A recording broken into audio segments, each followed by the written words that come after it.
Muy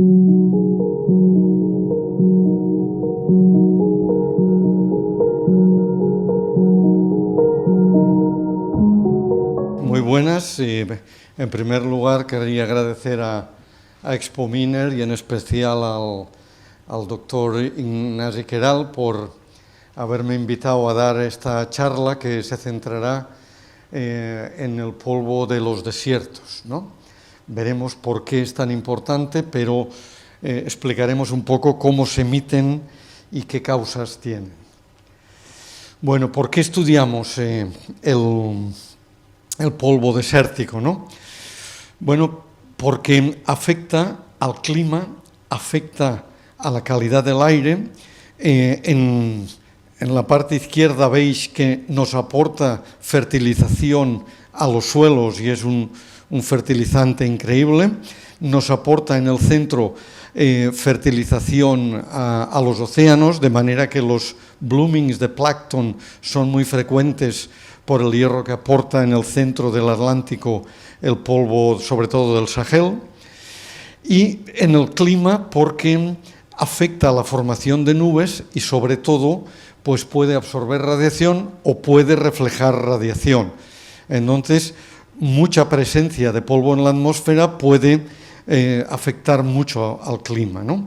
Pero además, el aire que respiramos se puede afectar mucho en cuanto a su calidad. Estas fotos las hice en Teherán y como veis desde el balcón que tenía en el hotel, la ventana, pues Teherán es así y un día antes era así. Y todo esto son concentraciones elevadísimas de polvo que puede respirar la población y afecta a su salud, ¿no? Aquí en España, en Barcelona, no tenemos tanto polvo como en Teherán, pero en ocasiones específicas, como por ejemplo el 3 de abril del 2014, pues nos vienen episodios enormes, súper intensos de polvo, que son evidentes que se aporta el hierro rojizo y otros minerales que veremos luego, ¿no? Pero digamos que en España alrededor del 25% de los días, en la parte nororiental, tenemos polvo africano. Algunos días son muchos más intensos, ¿no? Como este, y otros son imperceptibles para la población. En Izaña, por ejemplo, en Canarias, pues en la troposfera libre, pues es una de las fuentes principales de polvo, y como veis en este filtro, pues el color de las partículas en suspensión indican que hay polvo, ¿no?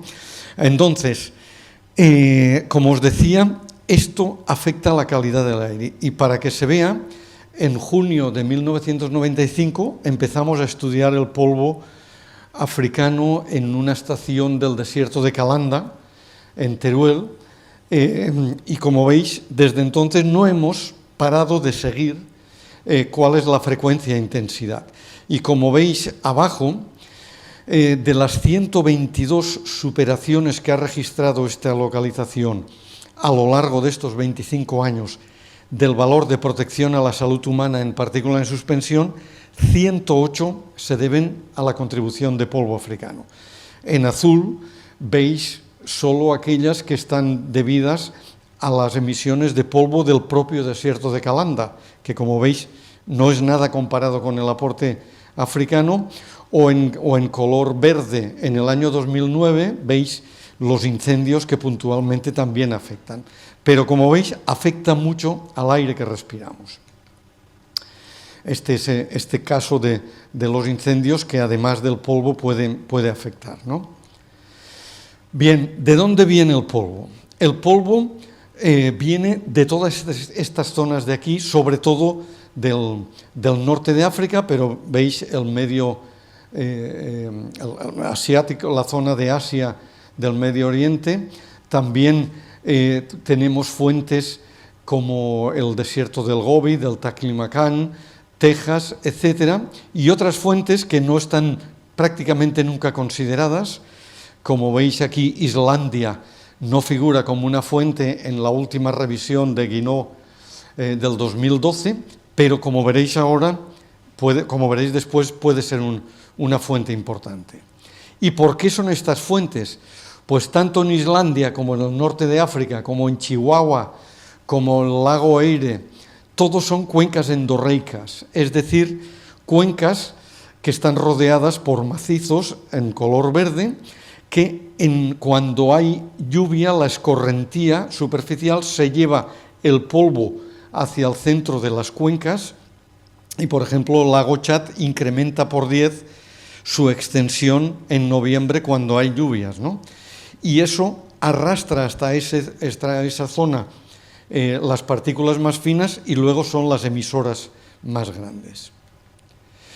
Bueno, las emisiones globales, como veis, están alrededor de 1.200, 1.600 millones de toneladas que están continuamente en suspensión, y de estos el 50% viene del Sáhara y del Sahel. El 50% del polvo desértico del mundo se emite del norte de África. Como veis, va seguido por el Gobi, pero ya es una cuarta parte, y luego desiertos como Atacama u otros son de un orden muy inferior. Y como veis, Islandia, que es tiene el desierto más grande de Europa, pues puede llegar a un décimo o menos, o un 5% de lo que es. Hay autores que dicen que hasta el 20%, pero apostamos por un 5% de lo que es el Sáhara, ¿no? Entonces, una vez emitido este polvo, se transporta, ¿no? Y los vientos alisios lo que hacen es transportar este polvo que se emite desde el Sáhara y el Sahel hacia el Caribe, pero en circunstancias determinadas, como una baja térmica, una depresión en el Cabo de San Vicente puede inducir que haya un aporte por el Mediterráneo, o el anticiclón africano moviéndose hacia Europa, pues hace que con un arco atlántico nos afecte. Lo mismo con el Gobi, que se transporta a través del Pacífico, Japón incluso llegando a Estados Unidos, Australia. Hay diferentes patrones de transporte, pero se transportan a larga distancia.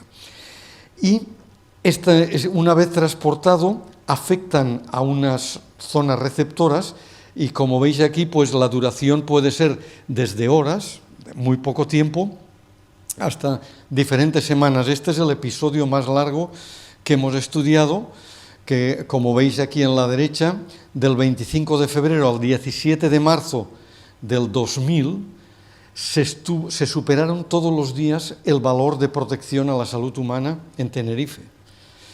Ha sido uno de los episodios más intensos, ¿no? ¿Y de qué está compuesto este polvo? Pues sobre todo de polvo mineral, no exclusivamente, ¿no? Pero los estudios de Claquén muestran claramente ya desde finales de los 90 que tenemos una zona más del Sáhara, cercana al Mediterráneo, que está enriquecida sobre todo en illita, paligorskita, clorita, montmorillonita, es decir, a estos arcillas, calcita, dolomita y por supuesto cuarzo, mientras que tenemos la zona del sur, más próxima al Chad, al Sahel, en donde estas arcillas son más evolucionadas y generalmente es calcita y caolinita y hematites, con mucho cuarzo, y poco carbonato cálcico. Entonces, sobre todo es este tipo de polvo, cuando se transporta hacia el Atlántico, esa hematites es la que actúa como suministro de hierro al plancton y produce los bloomings. Ya desde 1700, pues fue muy interesante este trabajo que vi, porque cuando estudiaba la composición del polvo, veía que siempre aparecían estas diatomeas del género Melosira, que son diatomeas de aguas dulces, y se produce cuando se encharcan esas cuencas endorreicas, pues la alta concentración de sílice da lugar a blooming de diatomeas. Y Charles Darwin, en el viaje del Beagle, ya le afectó una tormenta de polvo africano y él, que tenía mucha curiosidad, ya describió que estas diatomeas dominaban o eran estaban en concentraciones muy altas en el polvo africano, y ya las identificó como eso, como diatomeas de agua dulce. Bien, pero además de esto, los fenómenos que se producen son mucho más complicados. Lo que hemos visto es que tenemos el Sáhara, que puede inyectar polvo en altura a través del Atlas hacia Francia y España. Entonces se genera una capa que puede tener hasta 7 kilómetros, donde está el 1,1', y eso lo que produce es que filtra la radiación solar, de manera que cuando hay polvo africano tenemos muchísima menos radiación en la superficie debido a la filtración. Y cuando tenemos menos convección, menos radiación, la capa de mezcla se reduce y los contaminantes locales se acumulan. De manera que demostramos que en Tenerife, a las 12 de mediodía, pues teníamos capas de mezcla que podían ser de la noche. En la noche se acumula todo y se paraliza el viento mucho, ¿no? Bien, en Grecia es diferente. En Grecia no se produce esa inyección por el Atlas y va en superficie, ¿no? Pero en China también se produce. Es decir, que además del polvo, acumula la contaminación local mediante estos fenómenos, ¿no? Entonces, os voy a explicar cómo se producen estas emisiones de polvo a través del proyecto Fragment que estamos estudiando, dirigido por el Barcelona Supercomputing Center, y participamos el IDAEA y la Universidad de Darmstadt en Alemania, y os enseñaré los resultados de dos campañas, una en Marruecos y la otra en Islandia, que hicimos para ver cómo se emite este polvo, ¿no? Esto es la campaña de Mhamit en agosto y septiembre del 2019, que pusimos toda la instrumentación en un sitio donde sabíamos que se iba a producir viento, y aquí tenéis, no emiten el polvo estas dunas que tenéis aquí en la derecha, ¿no? Estas son partículas gordísimas que saltan, que no emiten partículas finas, sino se producen las emisiones en el resto de las fotografías. Veis estas llanuras que son de barro y de lodo seco, que luego por saltación se rompe y se emite, ¿no? Entonces empezamos la campaña, como veis aquí, estaba seco, como veis tenemos dunas, sobre todo algunos episodios, pero el día 28 tuvimos lluvias muy potentes, y fijaros cómo se pone el desierto, parece mentira, si no estás ahí no lo puedes creer, ¿vale? Inundaciones increíbles, veis ese agua de color rojo que se transporta e inunda las zonas más bajas, como veis aquí. Aquí no hay lluvia en la foto central o en la foto de abajo, pero nos viene una lámina de agua desde las montañas, y esa lámina de agua está cargada de arcillas, ¿no? Al día siguiente sale el sol, se ha inundado todo, y en un día prácticamente, como veis, se seca todo, y al cabo de pocos días el terreno está así, el mismo terreno que estaba inundado. Fijaros qué capas de arcillas, algunas veis en la segunda foto de la derecha inferior, que tienen unos montículos porque hay arcillas expansivas que rompen la superficie, ¿no? Y, como veis, se seca esas aguas y da ese tono rojizo que se debe al hierro coloidal que se ha ido acumulando en las zonas bajas, y finalmente, cuando se seca aún más, sale la halita, el cloruro sódico, en este caso, ¿no? Por capilaridad se van formando esas sales, ¿no? Entonces, cuando estamos en esas condiciones, todo seco, con sales y con un montón de hierro, y vienen episodios de viento fuerte, pues esto es lo que pudimos muestrear el 6 de septiembre desde la zona donde teníamos los equipos de medida. Como veis, esto es el principio de cómo se producen las tormentas. Veis las capas de barro y esas lenguas de arena que están corriendo, y esas son las que rompen las arcillas, ¿vale? Por un proceso que se llama saltación, y luego eso genera una gran cantidad de polvo.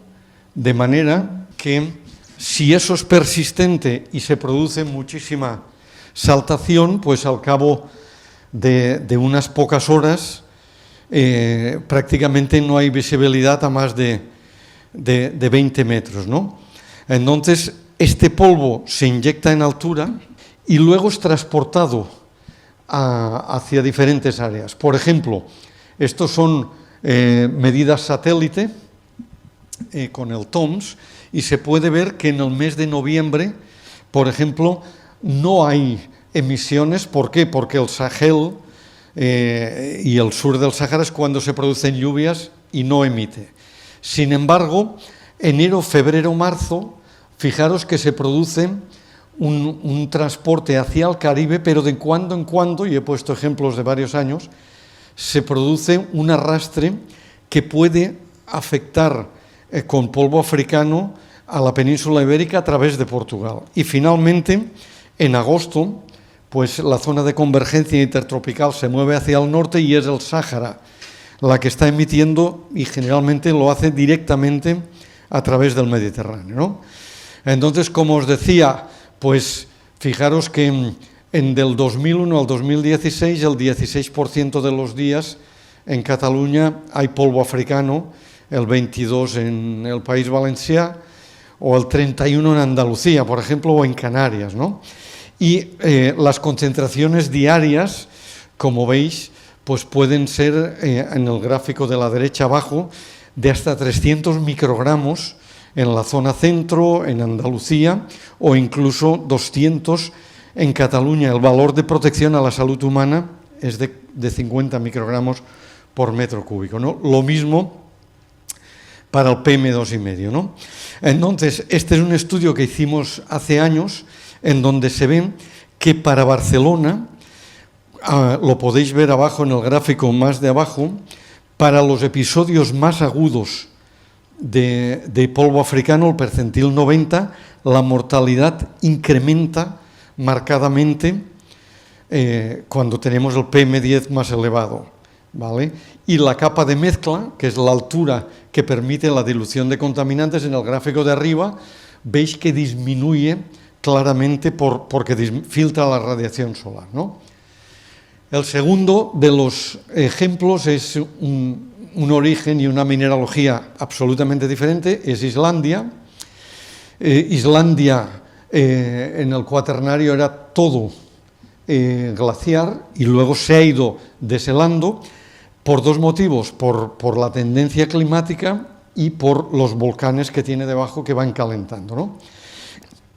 Entonces, este de aquí, de la foto al final, en la izquierda debajo, vemos el glaciar al fondo y estamos en el punto verde más al norte del mapa, ¿no? En esa zona lo que tenemos, Dingjur-Sandur se llama la zona, pues la ceniza volcánica acumulada en el glaciar durante todo el Cuaternario, al haber deshielo, produce ese material fino que tenemos abajo, y desde el glaciar va llenando una zona llena de polvo fino, de barro fino. Por tanto, no es una cuenca endorreica, como en el caso del norte de África, pero también acumula esas partículas finas por el deshielo. Como veis, esto ocurre cada día por la mañana. En la foto de arriba veis como el deshielo ese día está aportando las primeras aguas, nos llega a inundar la zona que tenemos de muestreo, como veis aquí arriba a la derecha. Esas piedras grandes son pumita, que flotan en el agua, pero lo importante es este polvo, esa partícula fina que está encima de los ripples, de las dunitas fluviales, que es material finísimo. En este caso no son arcillas, sino vidrio volcánico. Entonces, como ocurre en África, aquí se seca muy rápido. En verano aquí solo tenemos entre 2 y 3 horas de noche, las 22 horas o 21 horas son de día, y eso facilita el secado, y entonces, como veis, empieza a producirse ese tipo de emisiones de polvo cuando sopla el viento.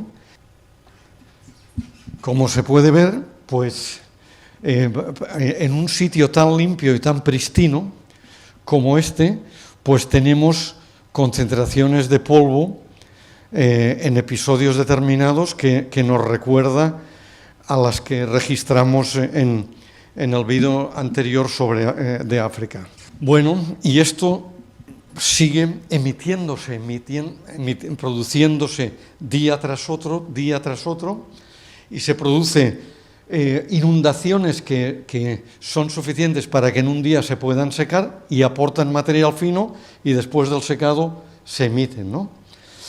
Entonces, cuando esto persiste, como veis, las inyecciones en la foto del medio se producen ya a una altura considerable, en la de abajo también, y entonces podéis ver las lenguas de polvo cómo salen desde Islandia hasta el océano, ¿no?